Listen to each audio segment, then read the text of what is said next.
এইবার আমরা ট্যাগ কোয়েশ্চেনের খুব সহজ কিছু নিয়ম দেখে নিব। ট্যাগ কোয়েশ্চেনের মূল বাক্যে যদি লেটস কথাটা ব্যবহার করা হয়ে থাকে তাহলে তার ট্যাগ কোয়েশ্চেনে আমরা ব্যবহার করব শ্যাল উই কথাটা। যেমন লেটস কথাটাতে আমরা সাধারণত বুঝিয়ে থাকি কোনো একটা সাজেশন, কোনো একটি কাউকে সাজেস্ট করা হচ্ছে কোনো একটি গ্রুপকে বা কোনো একটি মানুষকে।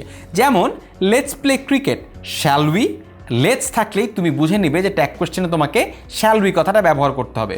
Let's run away, shall we let's থাকলেই তোমার মূল বাক্যে যদি লেটস থাকে তাহলে বুঝে নেবে এটা একটা সাজেশন এবং এটা ট্যাগ কোয়েশ্চেনে তোমাকে ব্যবহার করতে হবে শ্যাল উই।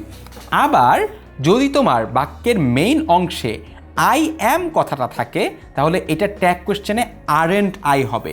এটা শুনতে একটু অদ্ভুত শোনায় কারণ আইয়ের সাথে তো কখনো আর ব্যবহার হয় না, কিন্তু এই অ্যামেন্ট বলে কোনো শব্দ নাই, এই কারণটাতে আমাদেরকে ব্যবহার করতে হয় আরএন্ট আই ব্যবহার করতে হবে, কারণ আমাদের অ্যামেন্ট আই বলে কোনো শব্দই নেই।